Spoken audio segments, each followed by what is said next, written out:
Oi, gente, hoje nós vamos falar sobre a síndrome multissistêmica, que é uma síndrome que vem aparecer, na verdade ela já existe, né, mas vem aparecendo com uma certa frequência, inclusive após a descoberta dos primeiros casos de coronavírus no mundo, né. Essa síndrome, ela é muito relacionada com a doença de Kawasaki, concomitantemente com o diagnóstico positivo de Covid-19. E por isso ela vem despertando curiosidades científicas e médicas e principalmente alertando os profissionais no tratamento precoce e também no diagnóstico correto. Principalmente porque o diagnóstico ele é prioritariamente clínico. Demora para você ter o resultado dos exames e fechar um diagnóstico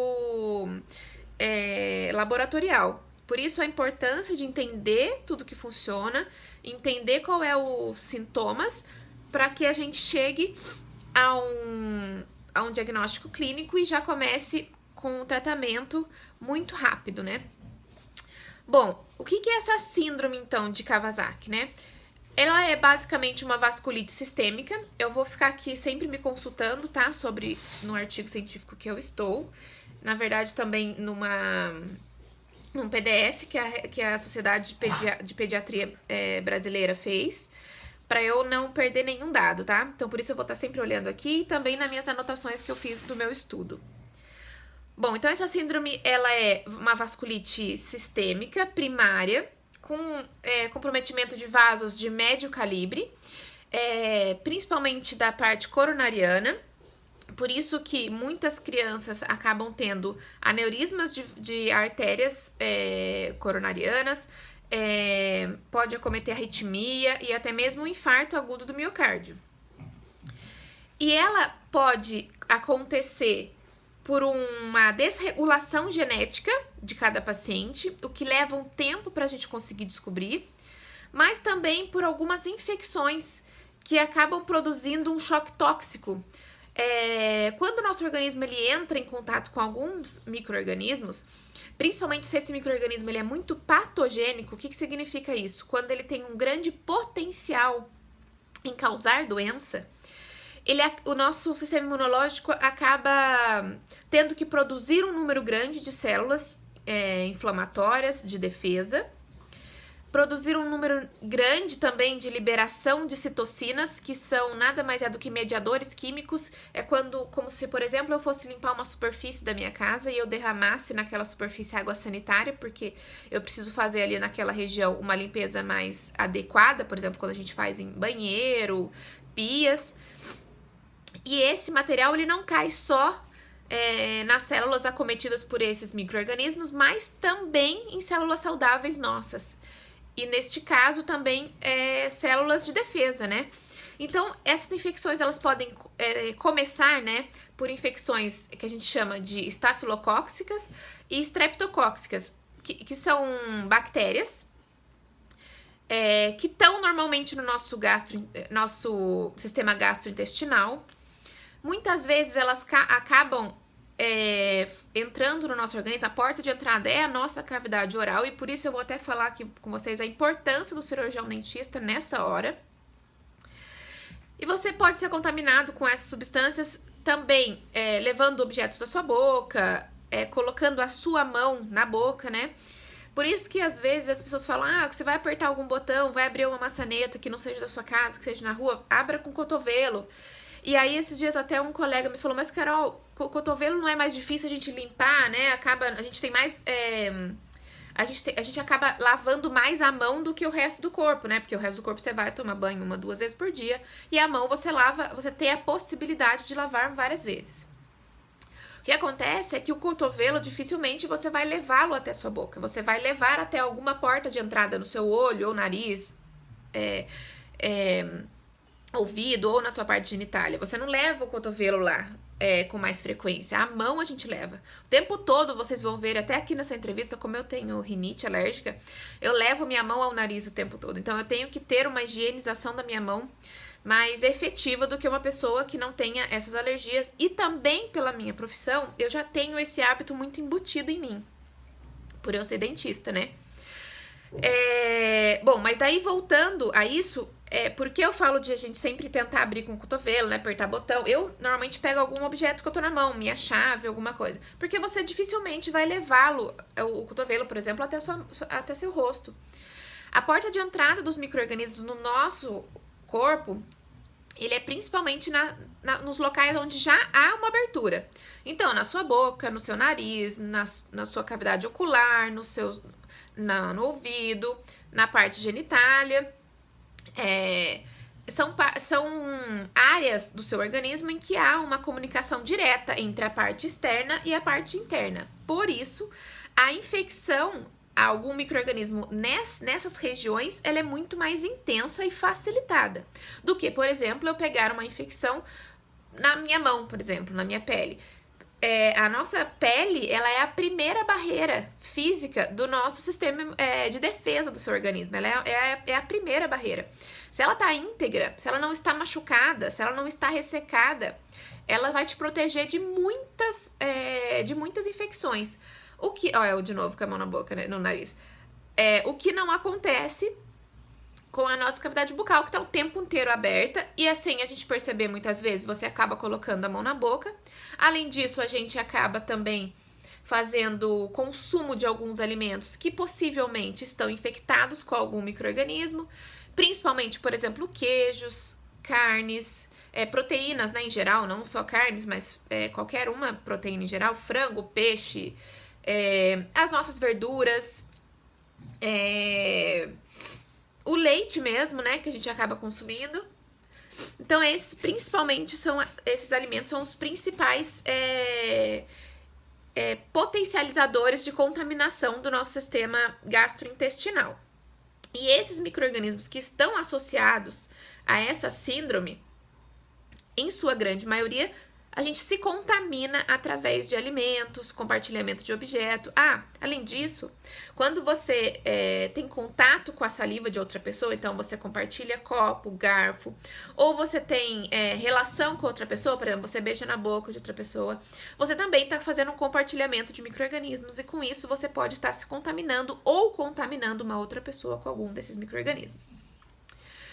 Só um parêntese, principalmente aqui nesse diagnóstico, crianças, que são as que mais são acometidas por essa síndrome, não se deve beijar as crianças no rosto. Lógico, os pais acabam acontecendo isso, né? Mas você já tem com os pais da criança, você já tem ali um compartilhamento de micro-organismos devido ao grande contato em geral, né? Que a mãe tem com a criança e que o pai, enfim. Mas se é uma pessoa que não está nesse vínculo, né, mesmo que seja da mesma família, não se deve beijar a criança muito no rosto, pegar na mão da criança, beijar a mão da criança, porque a criança coloca muito a mão na boca.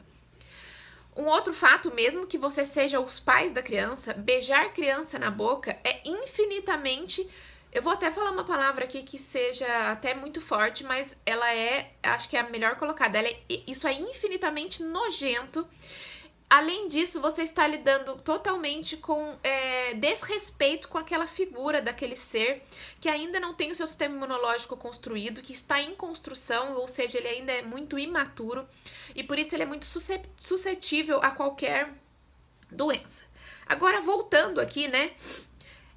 E aí, eles começaram a observar que essa síndrome, então, ela estava muito ligada a essa doença de Kawasaki e correlacionada com a Covid-19. Por quê? Ela tem algumas crianças que começaram a apresentar essa síndrome com mais frequência estavam com Covid-19. Vale ressaltar de que as crianças que tinham diagnóstico positivo não eram a maioria dessa síndrome, tá? Muitas não tinham Covid-19. Outra coisa é que essa síndrome, ela já existia, ela só foi um pouco acentuada logo após o surgimento do Covid-19. E aí tem duas vertentes, né? Ou nós ficamos mais atentos e começamos a diagnosticar melhor e comunicar, fazer uma notificação mais acentuada ao nosso sistema de saúde. Ou efetivamente ela tem uma ligação direta com o corona. O que nos dados aqui não aparece muito. Pode ser, tá? Ainda tá em estudos, foram estudados só 300 crianças. Se você pensar numa multidão, numa população mundial, isso ainda é bem pouco, não representa o todo. mas existiu, né? Então a gente precisa esperar. Mas era algumas crianças só que tinham, a grande maioria não tinham um diagnóstico positivo para SARS. A parte clínica, que a gente precisa estar bem atento, né? Porque é aí que a gente vai começar o nosso diagnóstico para a gente já intervir. E aí também é um outro ponto que eu quero fazer um novo parêntese. A gente trabalha muito na parte de diagnóstico e infecções hospitalares com off-label, porque não dá tempo de você fazer muitas vezes um diagnóstico e fazer um exame laboratorial e fechar um diagnóstico preciso. Você precisa muitas vezes agir rápido. E são medicamentos de uso comum que estão para vender muitas vezes na farmácia até sem obrigatoriedade da prescrição da receita, para que você tente combater e paralisar essa progressão da doença o quanto antes e não deixar com que ela chegue num estágio mais grave e aí sim comprometa muito a saúde do paciente e deixe com que ele fique suscetível a entrar em contato com qualquer outra doença no âmbito hospitalar, porque esse paciente, ele já vai estar, se ele está internado, com o seu sistema imunológico comprometido. Com isso, qualquer outra infecção, visto que no ambiente hospitalar ela está em contato com muitos, porque só estão lá pessoas que estão doentes, ela pode pegar qualquer doença de qualquer outra pessoa e aí agrava muito o quadro da criança. E aí também entra uma outra possibilidade dessas crianças terem o Covid-19, né? A síndrome respiratória aguda. Porque elas estavam internadas e elas podem ter pego aí, já que a gente está passando por um surto desse vírus. Então também pode ter tido ali, a gente chama de uma doença oportunista, que ela acabou acometendo. Normalmente o SARS não acomete, ela acomete crianças, né, mas passa, na sua grande maioria, muito despercebido, porque é como se fosse um sintoma mesmo de um resfriado bem tranquilo. As crianças têm uma certa resistência a esse micro-organismo, mas essas crianças que estão internadas, elas já estão com o seu sistema imunológico comprometido, então elas são mais suscetíveis a contrair qualquer outro micro-organismo, principalmente o SARS, que a gente está em grande volume circulando no nosso ar, né? E aí o quadro clínico principal para a gente diagnosticar essa síndrome são 5 dias, no mínimo, 5 dias consecutivos de febre alta, 38, 39, 40 graus, alterações da cavidade oral, lábios e parte interna da boca, produzindo, né, mostrando assim, eritemas, ressecamento, fissuras, é quando a gente fica cheio de rachados, principalmente na língua e na parte interna da boca, mas ele principalmente acomete nos lábios, e sangramento e hiperemia da língua, quando a língua ela fica com um aspecto de framboesa, ou até a gente chama, alguns artigos falam morango, né? Cheio daqueles gominhos, ela fica mais inchadinha, cheia de gominhos e vermelha, né? Também pode acometer, então, uma conjuntivite bilateral, sem pus, então sem secreção purulenta, e um eritema palmo-plantar, na palma da mão e na sola dos pés. Então fica cheio daquelas rugosidades, né, avermelhada.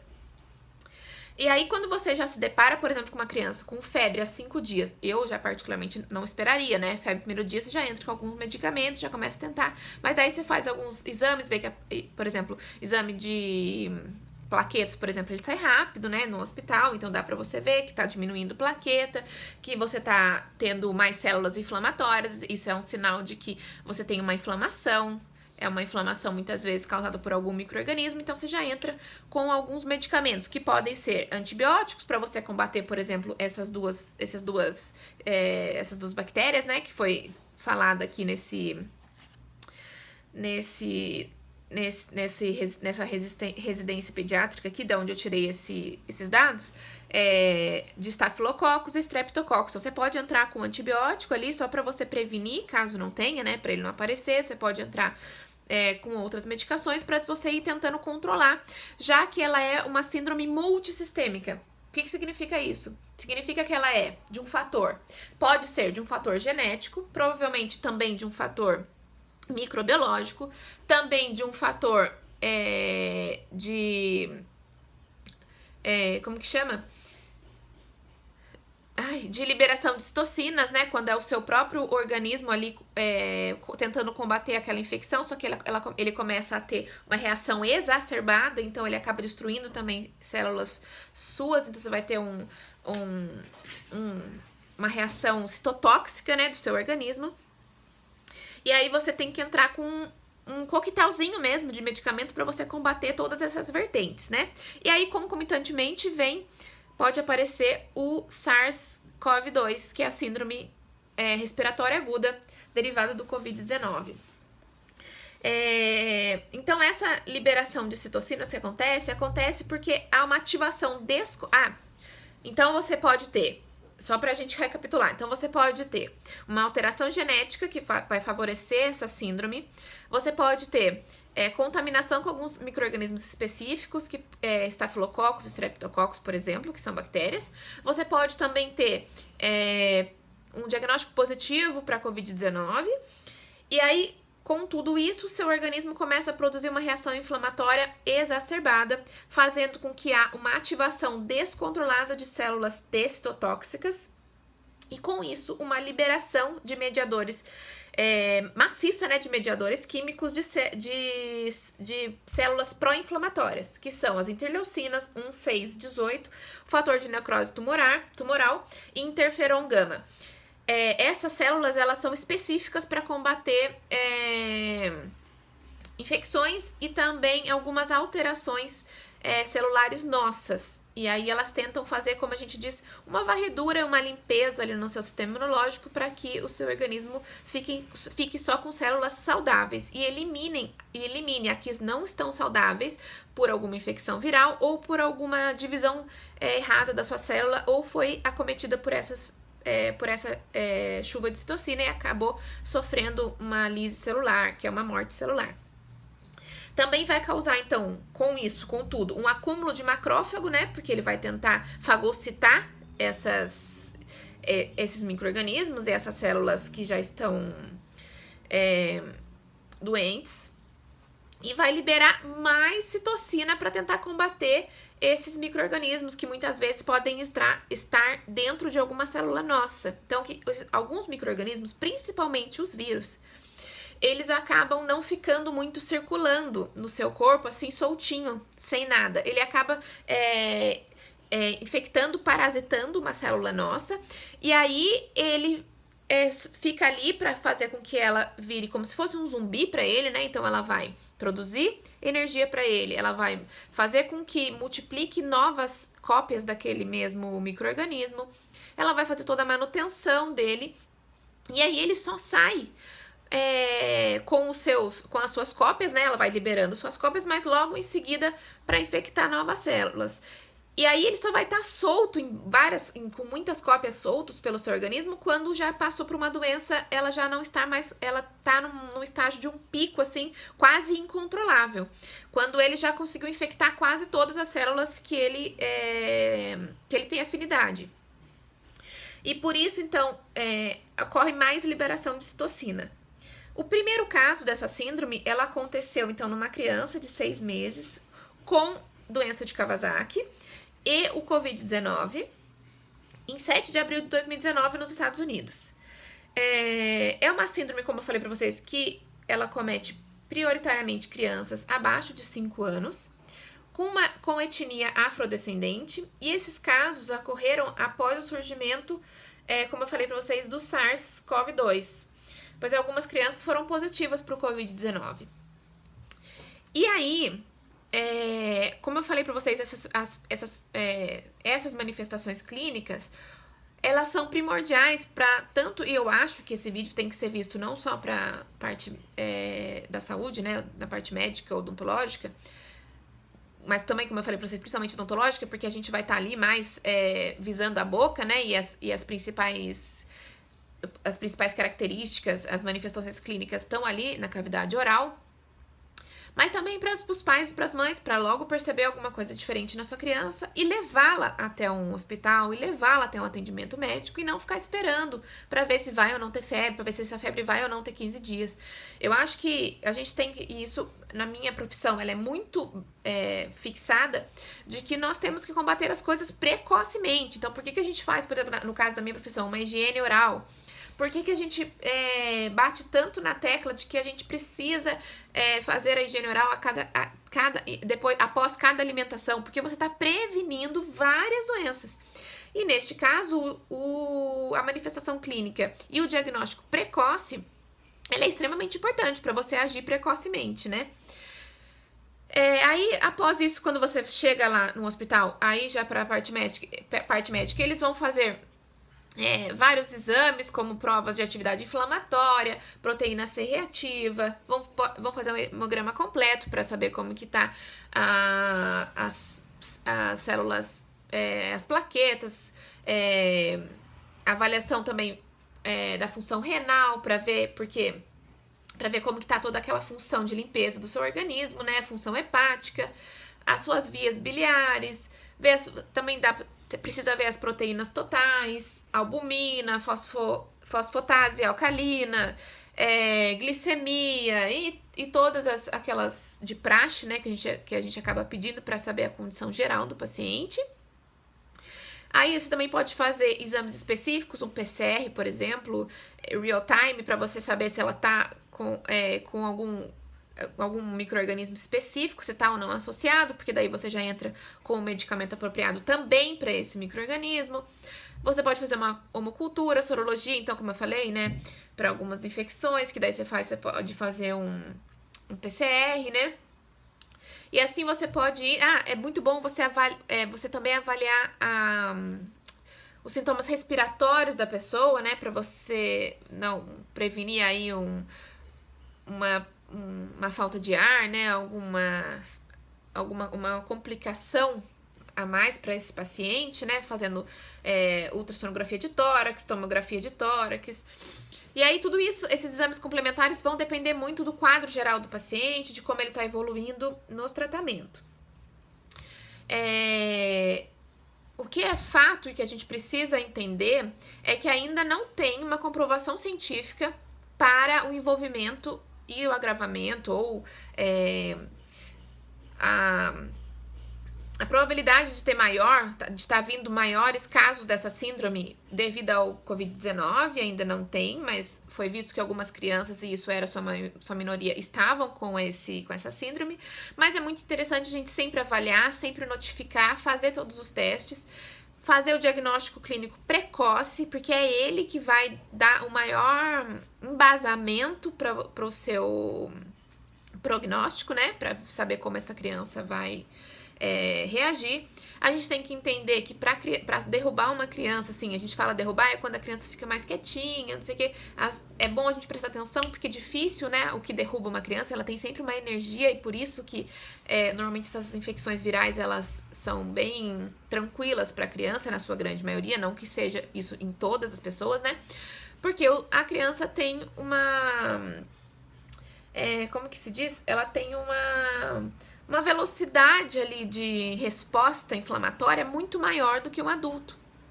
E por isso ela consegue fazer essa limpeza, essa captação celular. Mas ao mesmo tempo ela ainda tem um sistema imune muito prematuro, porque nosso sistema imune ele é construído e a criança ainda está na construção do seu sistema imunológico. Bom, gente, eu espero ter esclarecido algumas dúvidas de vocês. Eu estudei, ainda tem muito pouca coisa, inclusive, assim, artigos científicos são pouquíssimos. Esse detalhamento eu consegui mais da Sociedade de Pediatria, Sociedade Brasileira de Pediatria. Eu tenho o PDF aqui, se alguém quiser, me manda mensagem aqui que eu encaminho para vocês. Me digam aqui nos comentários se vocês gostaram, compartilhe esse vídeo, mostre para mais pessoas. É muito importante que a gente compartilhe dados da área da saúde, para quanto mais pessoas souberem, melhor será no seu diagnóstico e tratamento, para prevenir o máximo de crianças a serem internadas e para UTI e, em alguns casos, infelizmente, chegar a óbito. Certo, gente? Um grande beijo e até o próximo vídeo.